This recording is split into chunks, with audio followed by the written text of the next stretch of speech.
ಚಳಿಗಾಲಕ್ಕೆ ಎಲ್ಲರಿಗೂ ಒಂದು ಕಿವಿಮಾತು ಹೇಳುತ್ತೇನೆ. ನಿಮ್ಮ ಮನೆಯಲ್ಲಿ ಯಾರಿಗಾದರೂ ಚಳಿ, ಜ್ವರ, ಕೆಮ್ಮು, ನೆಗಡಿ ಇದ್ದರೆ ರಸಮ್ ಅಥವಾ ಕಾಳು ಮೆಣಸಿನ ಸಾರು ಮಾಡಿಕೊಡಿ. ಈ ರೀತಿ ಆರೋಗ್ಯವಾಗಿರಿ ಎಂದು ಹೇಳಲು ಬಯಸುತ್ತೇನೆ. ಕೃಷ್ಣ ಅಡುಗೆ ಚಾನಲ್ಗೆ ಸ್ವಾಗತ. ಇವತ್ತು ಮೆಣಸಿನ ಸಾಂಬಾರು ಮಾಡ್ತಿದ್ದೀನಿ. ಸಾಂಬಾರಿಗೆ ಬೇಕಾಗಿರೋ ಪದಾರ್ಥಗಳು: ಮೆಣಸಿನಕಾಯಿ, ಜೀರಿಗೆ, ಮೆಣಸು, ಬೆಳ್ಳುಳ್ಳಿ, ಕರಿಬೇವು, ಸ್ವಲ್ಪ ಅರಿಶಿನ, ಹಾಗೆ ಹಿಂಗು, ಹುಣಸೆ ಹುಳಿ ತೆಗೆದಿಟ್ಕೊಂಡಿದ್ದೀನಿ. ಇಲ್ಲಿ ತೆಂಗಿನಕಾಯಿ ಹಾಲು ತೆಗೆದಿಟ್ಕೊಂಡಿದ್ದೀನಿ. ಮೊದಲಿಗೆ ಇಲ್ಲಿ ಬಾಣಲೆ ಇಟ್ಟು ಎಣ್ಣೆ ಬಿಸಿ ಆದ ನಂತರ ಇದಕ್ಕೆ ಸಾಸಿವೆ,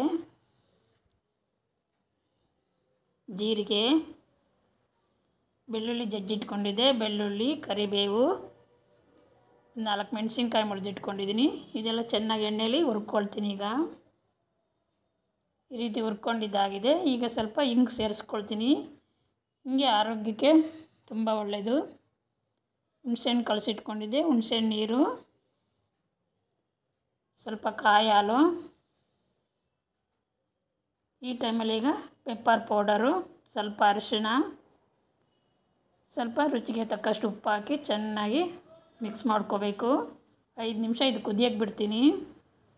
5 ನಿಮಿಷದಲ್ಲಿ ಆಗುತ್ತೆ ಇದೆ ಈ ಸಾಂಬಾರು ಮಾತ್ರ. ನೋಡಿ, ಗಮ್ಮ ಅಂತಿದೆ, ತುಂಬ ಚೆನ್ನಾಗಿದೆ ಈ ಸಾಂಬಾರು. ಈ ಥಂಡಿ ಟೈಮಲ್ಲಿ ಬಿಸಿ ಅನ್ನದ ಜೊತೆಗೆ ತುಂಬ ಚೆನ್ನಾಗಿರುತ್ತೆ. ಆರೋಗ್ಯಕ್ಕೂ ತುಂಬ ಒಳ್ಳೆಯದು ಮೆಣಸು, ಜೀರಿಗೆ. ಈ ಚಳಿಗಾಲದಲ್ಲಿ ನೀವು ಒಂದು ಸಲ ಟ್ರೈ ಮಾಡಿ. ಈಗ ಮೆಣಸಿನ ಸಾರು ಬೇಯ್ತಾ ಇದೆ. ಆಯಿತು, ರೆಡಿ ಆಯಿತು. ಬಿಸಿ ಅನ್ನದ ಜೊತೆಗೆ ಸರ್ವ್ ಮಾಡ್ತಾಯಿದ್ದೀನಿ. ಆಹಾ, ನೋಡೋಕ್ಕೆ ಚೆಂದ. ಮತ್ತೆ ಮತ್ತೆ ಮಾಡ್ಕೊಂಡು ತಿನ್ನಬೇಕು ಅನಿಸುತ್ತೆ ಈ ರೀತಿ ಮಾಡಿದ್ರೆ. ನಾನು ಕಡಲೆಬೀಜ ಚಟ್ನಿ ಜೊತೆಗೆ ಮೆಣಸಿನ ಸಾಂಬಾರು ಮಾಡಿದ್ದೆ.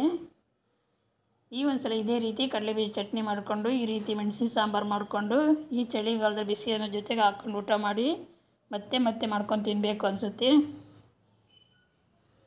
ಆಹಾ, ನೋಡಿ, ನಿಮ್ಗೆ ಇಷ್ಟ ಆಗಿದೆ ಅಂದ್ಕೊತೀನಿ. ಇಷ್ಟ ಆಗಿದೆ ಲೈಕ್ ಕೊಡಿ, ಶೇರ್ ಮಾಡಿ, ಸಬ್ಸ್ಕ್ರೈಬ್ ಮಾಡಿ. ಧನ್ಯವಾದಗಳು.